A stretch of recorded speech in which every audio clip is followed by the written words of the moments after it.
Selamat datang di channel Sang Idealis by Evarkan Faluk, channel edukasi politik dan juga menjaga akal waras kita. Kali ini saya akan membuat konten video yang berbeda dari biasanya, yaitu terkait selalu mereka para pendukung Jokowi selalu mengatakan Jokowi adalah presiden terbaik, Jokowi adalah presiden terbaik dan itu terus diulang-ulang. Tetapi ketika ditanya, di mana sih sebenarnya yang dikatakan Jokowi adalah presiden terbaik? Dari 3 parameter saja deh, ya, kesejahteraan, ekonomi bagaimana, demokrasinya bagaimana, penegakan hukumnya bagaimana. Tapi kalau kita lihat secara angka-angka, data resmi dari pemerintah, data dari institusi-institusi resmi, contoh Kemenkyu, contoh Bappenas, contoh PPATK, contoh BPS, semua data itu menunjukkan sebaliknya. Bahwa prestasi Jokowi kalau kita bandingkan dengan SBY saja itu kalah jauh. Dari semua mantan presiden, hanya pendukung Jokowi yang selalu mengatakan Jokowi presiden terbaik, Jokowi presiden terbaik. Ini tidak pernah dilakukan oleh pendukung-pendukung presiden yang lain. B.J. Habibie, para pendukungnya tidak pernah mengatakan bahwa oh B.J. Habibie adalah presiden terbaik, tidak pernah mengatakan itu.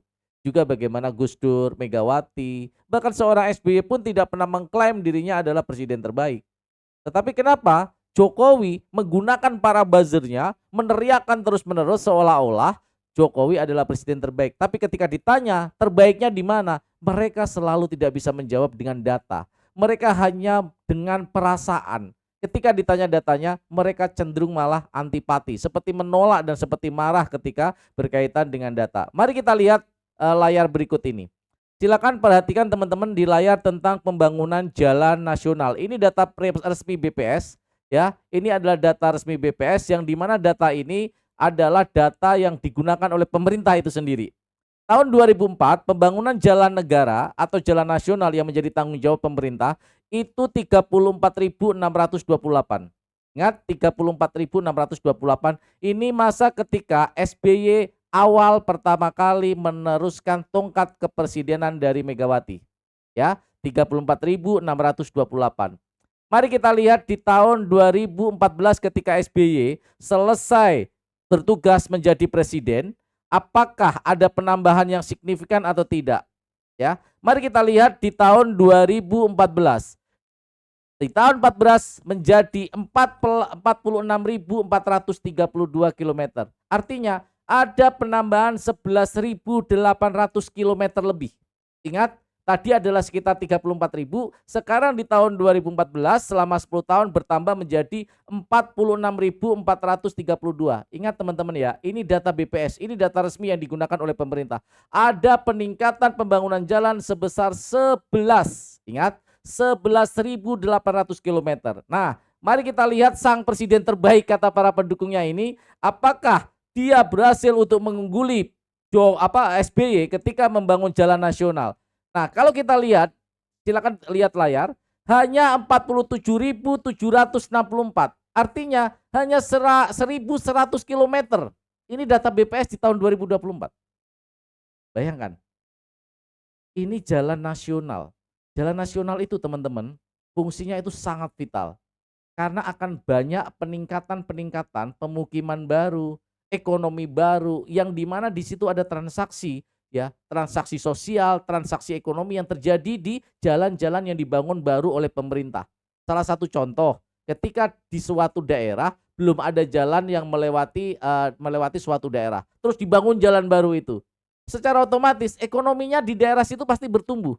Dengan cara apa bertumbuhnya? Akan banyak muncul pedagang warung kopi, warung-warung makan di pinggir jalan itu, ada tukang tambal ban, ada tukang penjual bensin eceran, ada warung-warung rokok yang di sepanjang jalan itu nanti akan bertumbuh ekonomi di daerah tersebut. Ini berbeda dengan jalan tol karena memberikan dampak yang kurang maksimal terhadap pertumbuhan ekonomi yang bersifat real, bersifat ekonomi dari bawah tumbuh ke atas. Ya, itu sekali lagi saya katakan buat para pendukung Jokowi yang selalu membanggakan, itulah yang berkorelasi dengan data ekonomi. Makanya jalan nasional itu selalu berkaitan korelasinya dengan ekonomi yang bertumbuh bagus, ya. Kita lihat dari yang saat ini yang dilakukan oleh SBY. Pertumbuhan ekonominya rata-rata 6%. Lihat teman-teman, pertumbuhan ekonominya ya, 5,1, 5,69 ya, bahkan bisa 6%. Artinya di sini rata-rata 6% yang terkait dengan pertumbuhan ekonomi. Tadi dari sisi pembangunan jalan yang di mana semua orang berkeadilan, punya sepeda bisa lewat jalan nasional dan semua itu bisa menumbuhkan ekonomi baru dan apa, terkorelasi dengan interaksi-interaksi sosial di daerah-daerah yang baru dibangun oleh jalan nasional. Nah, ini terkait dengan pertumbuhan ekonomi juga. Inilah kenapa pertumbuhan ekonomi di zaman SBY itu sangat stabil ya. Ini lihat teman-teman semuanya pertumbuhan ekonomi di zaman SBY. Bagaimana di zaman Jokowi? Mari kita lihat. Rata-rata jeblok. Ini data BPS resmi. Saya tidak mengada-ngada, ini data yang dimiliki oleh pemerintah Indonesia sendiri. Artinya memang dari sisi pertumbuhan ekonomi, Jokowi kalah. Terus apa yang dibanggakan oleh para pendukungnya yang selama ini mengatakan Jokowi presiden terbaik?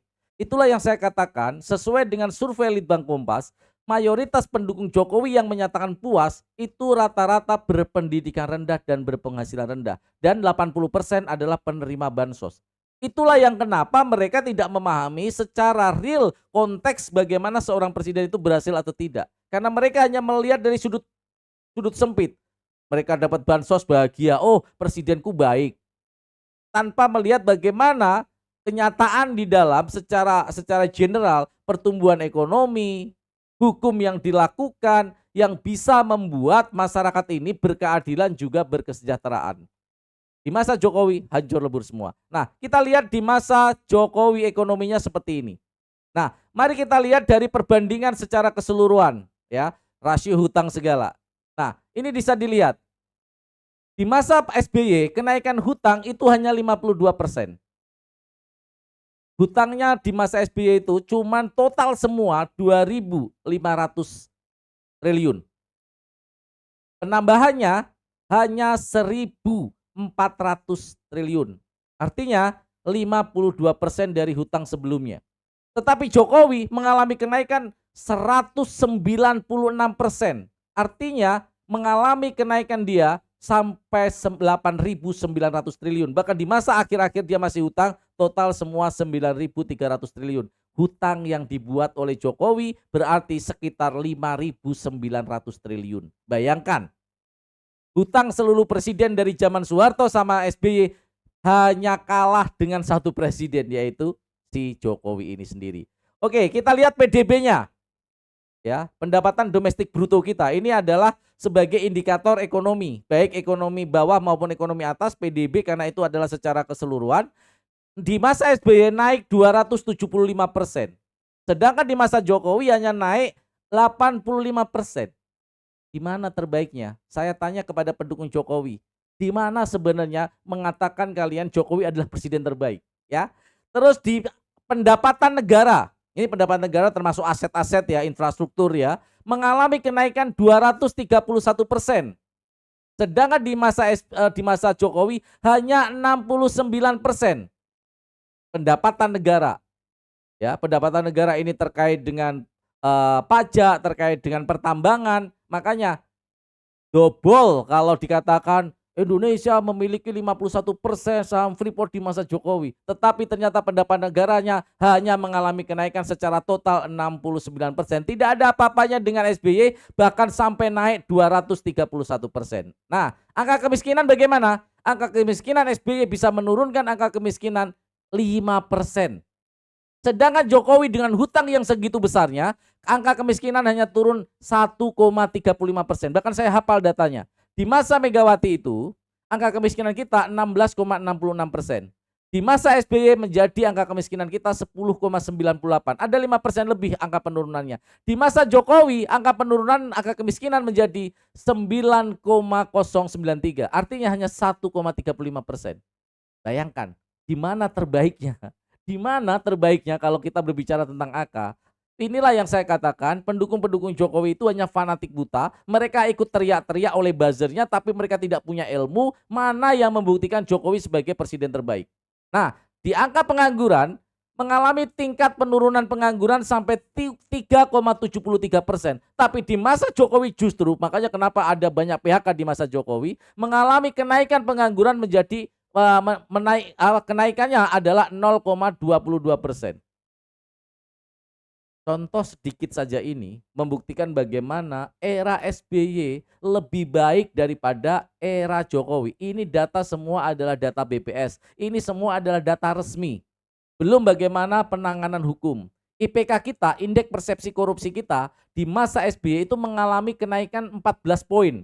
Di masa Jokowi hanya 20 poin IPK kita, di masa SBY 2014 menjadi 34. Artinya ada kenaikan 14 poin. Tapi di masa Jokowi mengalami stagnan.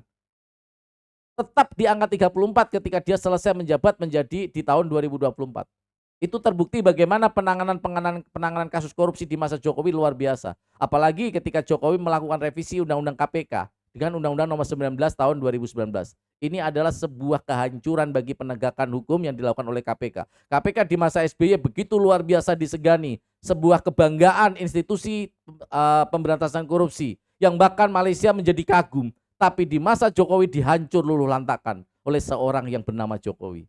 Jadi teman-teman semuanya, buat para pendukung Jokowi yang tidak fanatisme buta, coba deh pelajari data-datanya, pelajari angka-angkanya.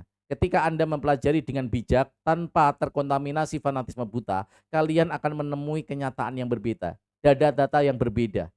Ayolah gunakan hati nurani. Ini semua demi bangsa dan negara kita ke depan menjadi lebih baik. Kalau seseorang melakukan pencitraan-pencitraan palsu sehingga hasil kerjanya juga seperti itu, maka yang rugi adalah semua rakyat Indonesia. Sekali lagi, terus berjuang.